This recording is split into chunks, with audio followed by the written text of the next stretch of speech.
Robert Mugabe now faces impeachment after refusing to resign. Deluded despot ignores his sacking as party leader as he vows to remain president in a rambling speech flanked by generals.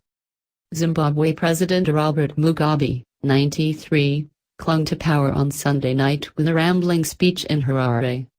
The dictator vowed to hold a ZANU-PF party conference in the coming weeks and said he would preside over it. Mugabe, who was widely expected to stand down, vowed to fix party tensions and called for national unity. Veterans leader Chris Mutsvangwa said afterward that plans to impeach Mugabe will go ahead on Monday. Zimbabwean President Robert Mugabe improbably clung to power on Sunday night during a rambling speech in the capital Harare. Reading from a prepared script which he stumbled over several times, the 93-year-old dictator announced a party conference to take place in the coming weeks and said he would be presiding over it. Mugabe promised to resolve internal conflicts within his ZANU-PF party and called for national unity and security, but gave absolutely no hint of his much-anticipated resignation. Veterans leader Chris Mutsvangwa subsequently said plans for Mugabe's impeachment will move ahead on Monday after he was given until midday to step down. He won't last the week, a senior ZANU-PF minister told Mail Online. Meanwhile, the Twitter account of the ZANU-PF party, which had been issuing messages on behalf of the military, cryptically tweeted, "Don't worry, be patient. We have been kind." Mr. Mutsvangwa also vowed to hold streets protests in Harare on Wednesday amid fears that events could quickly turn to violence. Speaking from the State House, his official residence, the dictator, who was wearing a dark suit and red tie, called for his nation to move forward. The announcement, which Mail Online understands was recorded earlier today, attracted the highest viewing numbers for the national broadcaster, ZBC, since 1980 when the ZANU-PF won power. The broadcast was delayed by technical difficulties and was preceded by a screening of Shakiri's Waka Waka, This Time for Africa, song, as well as hours of revolutionary tunes on Zimbabwe's national broadcaster, ZBC. The lyrics of one of the songs said, "All of our problems have disappeared in Shona, the local language." Another said, "It was so difficult and so heavy, but because of you, God, we are here, we have conquered." Street celebrations, which began as news of the resignation quickly broke down into a sense of despondency. The streets of Harare were deserted as Zimbabweans struggled to process the news. There was almost no traffic on the streets and an eerie silence descended as people stayed indoors amid uncertainty about what may lie ahead. One man, who asked not to be named, told Mail Online, "My dreams have all died. We are returning to a life of fear." Residents were concerned that the police, which had been withdrawn by the army, would return to the streets and start to enforce Mr. Mugabe's repressive controls once again. The speech came after Mail Online revealed that the elderly dictator was in a state of psychological collapse, crying for his dead son and late first wife, refusing to speak or wash and staging a desperate hunger strike. Ahead of his meeting with army officials to discuss his exit, Mugabe was wailing profusely and saying that he wished he could speak to his dead wife, Sally Mugabe, and his late son, Michael Nhamadzinika, who died from cerebral malaria in 1966 at the age of 3. He spends most of his time looking at an old photograph of Sally. "It is terrible," the aide said of Mugabe's first wife, who died of kidney failure in 1992. In 1996, Mugabe went on to marry his current wife, Gucci Grace, who was also expelled from her role as head of the ZANU-PF Women's League forever. The frail dictator has been staging a hunger strike over his confinement in house arrest and is refusing to take regular baths or speak, the aide added. The only person who has managed to get through to him was the Catholic cleric Father Fidelis Mukonori, who is mediating between Mr. Mugabe and the generals, the aide added. Images of the meeting showed Mugabe, who wore a black suit, white shirt and red tie, with his hand to his head and deep in conversation with senior security officials, including Army Chief Constantino Chiwenga, who led the military takeover earlier this week. President Robert Mugabe this afternoon met with Zimbabwe Defense Forces generals at State House, the Herald said on its Twitter feed, accompanied by photographs. Mr. Mnangagwa within touching distance of the presidency, delayed only by Mr. Mugabe's continued refusal to step down.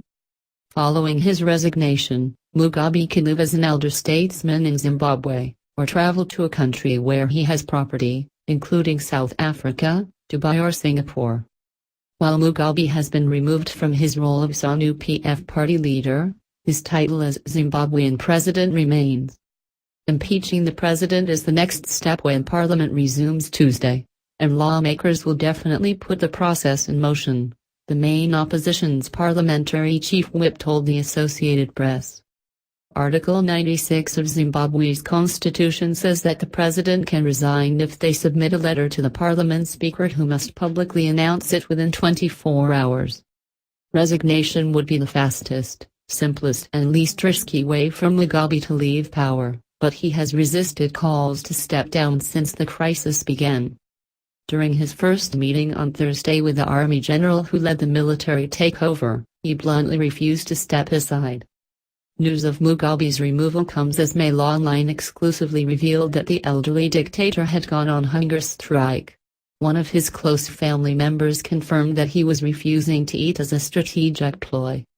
The frail 93-year-old Mugabe has not accepted any food since Saturday, the source revealed, as he continues to be held under house arrest at his Blue Roof mansion. Mugabe's nephew Patrick Zuma said on Saturday that Mr. Mugabe was willing to die for what is correct.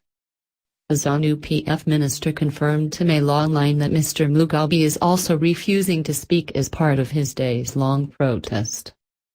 The old man has been trying a lot of various tricks since last night, the minister, who asked not to be named, said. Hunger strikes, making threats and refusing to talk. Leader of Zimbabwe's War Veterans Association Christopher Mutsvangwa said Mugabe should just resign from his role as president and leave the country.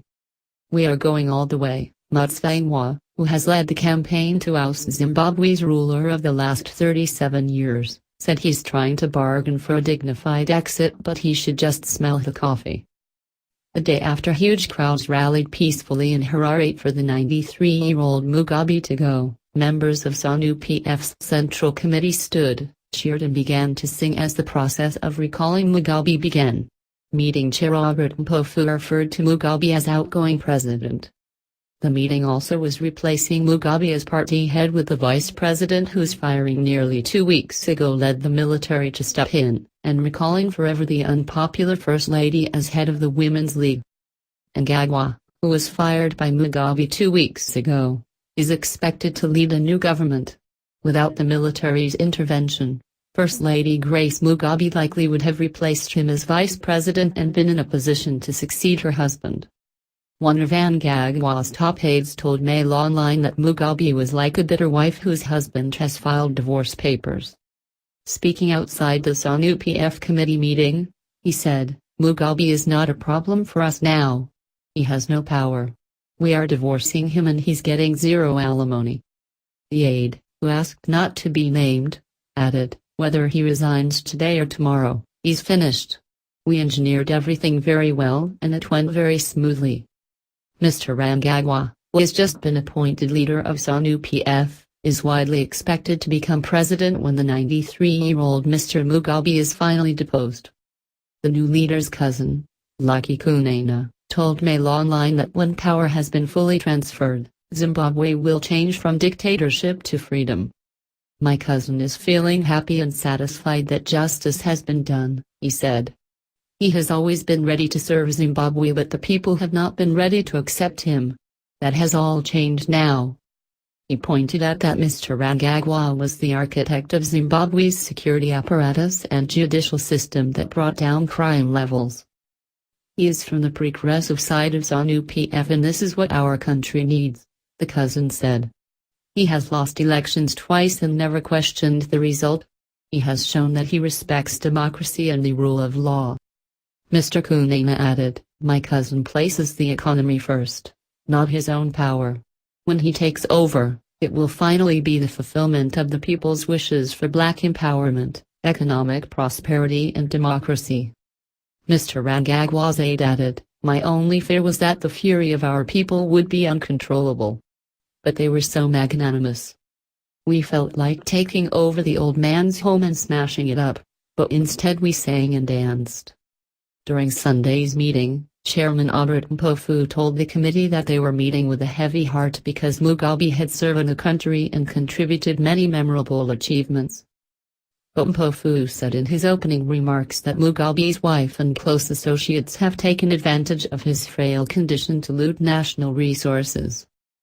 The army threatened to let a mob lynch Mugabe if he didn't stand down, Mail Online revealed on Saturday.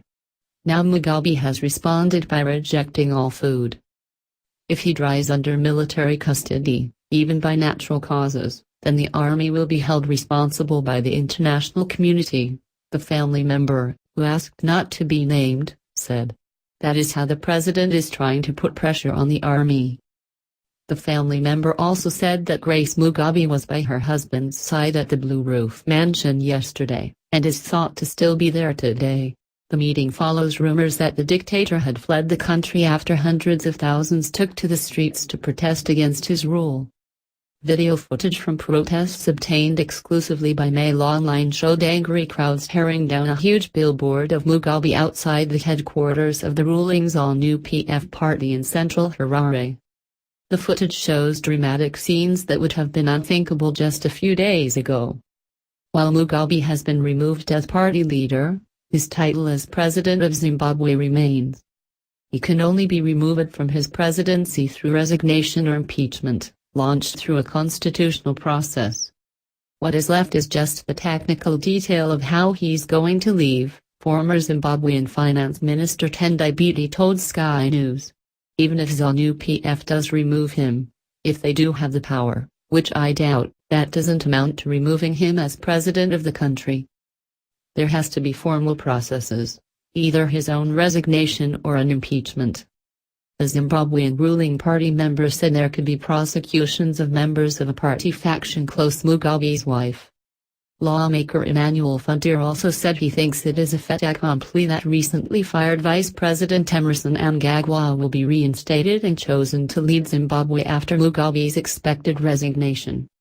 Fundir said that corrupt and rotten leaders in the ruling party should be punished. There are some resources which have been taken away from this country, Fundir says. Naturally, the laws will follow up and make sure that all those people are brought to book. Mugabe's talks with Army Commander Constantino Chiwenga on Sunday were the second round of negotiations on an exit with a veneer of dignity as the military tries to avoid accusations of a coup. Zimbabwean officials have not revealed details of the talks, but the military appears to favor a voluntary resignation by Mugabe to maintain a veneer of legality in the political transition.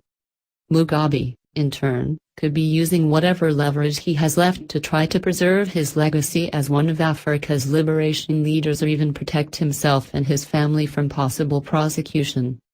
ZANU-PF moved forward with the process of formally expelling Mr. Mugabe from the party after all 10 of Zimbabwe's provinces passed no-confidence motions against him on Friday.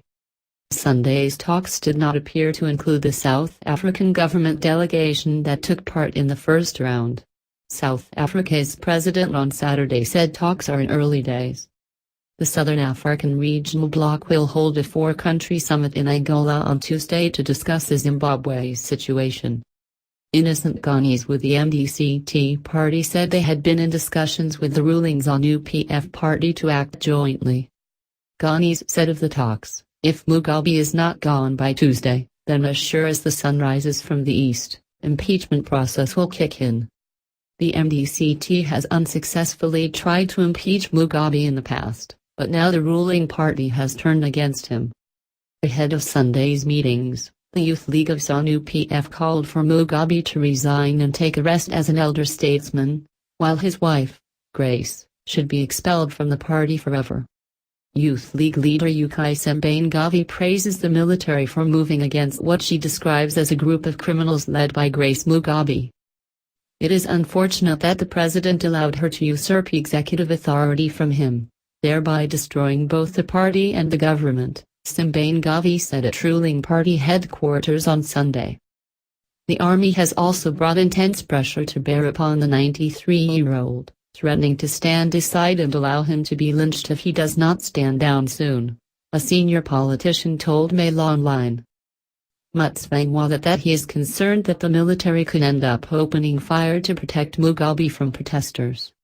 He says there will be more demonstrations like the massive one Saturday if Mugabe's negotiations with the military on his departure from power don't end soon. He hopes Mugabe gives in to the fact that he has got to tender his resignation and leave. We would expect that Mugabe would not have the prospect of the military shooting at people trying to defend him, Mutsvangwa said. The choice is his. In an exclusive interview with Mail Online, Mutsvangwa previously revealed, the army gave the dictator a message earlier, Saturday. Either he steps down or they will let the people into his mansion to take him. The army is threatening to unleash the people and let Mugabe be lynched. The generals said they will not shoot the people for him. Instead, they will abandon their posts and leave him to his fate. Mr. Mutsvangwa added, at first, the army was holding him prisoner. Now they were protecting him from the people. Hundreds of thousands of people took to the streets of Harare on Saturday in a historic show of unity to demand an end to the 37-year reign of dictator Robert Mugabe. Military helicopters flew low overhead as huge crowds marched into the center of the capital city, waving Zimbabwean flags and chanting "Remove the dictator and Mugabe, our country is not your property." It was an unprecedented show of defiance and unity in this notoriously divided country, as ordinary Zimbabweans from across the political spectrum came together as one to oppose the dictator. Some protesters shouted "Nguna, Nguna," or "Crocodile, Crocodile," in support of SAC Vice President Emmanuel Crocodile Mnangagwa, the favorite to become the next leader. Fiery speeches were delivered at the Harare football stadium to a crowd of hundreds of thousands after a day of chaotic anti-Mugabe parades through the city. Several speakers shouted "Viva Zimbabwe" to prolonged cheers and singing from the crowds, mixed with blasts of music over the loudspeakers. Mugabe and his typist cum wife must go home, said Victor Mtmadanda, the Secretary General of the powerful War Veterans Association. Let's go and take back the country from the State House. He added, if he's not at the State House, let's go to the Blue Roof, referring to Mr. Mugabe's £7.5 million mansion where he is under house arrest. Apamashiri Kashiri, the country's environment minister who was Mr. Mugabe's girlfriend in the 80s and 90s and has had physical fights with his wife Grace, said, I thank you all for being resolute. Now let's remain focused and finish what we started. Let's take Mugabe with a strong grip and remove him. During protests Saturday, ecstatic crowds marched through central Harare, cheering and hugging soldiers, honking horns, dancing. Demonstrators sang, Bob, you have sold out the country, remember we are the ones who put you there and we are now removing you. Ordinary Zimbabweans said they felt like they were dreaming after the 37-year-old dictatorship crumbled before their eyes. It's like Christmas, said one marcher, Fred Mugabe, who said Zimbabweans have been suffering for a long time.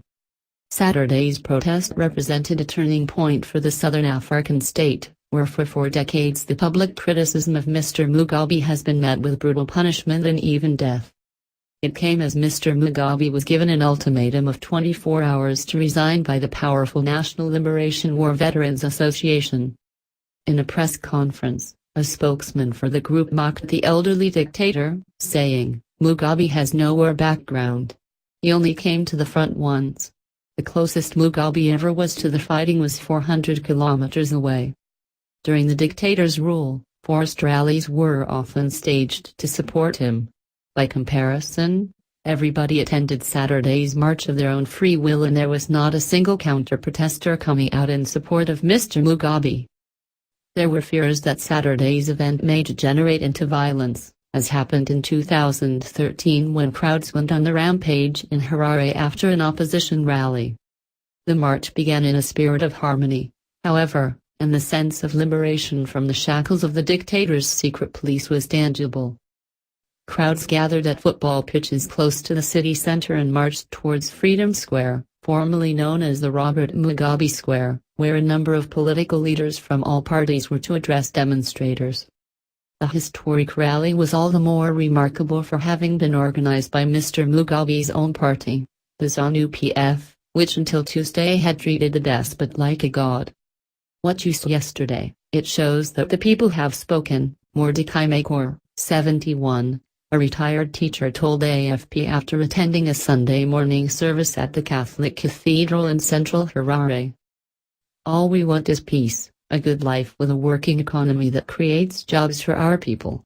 We will continue praying for that. I want my children and grandchildren to live a normal good life. The majority of Zimbabweans have only known life under Mugabe's rule, which has been defined by violent suppression, economic collapse and international isolation.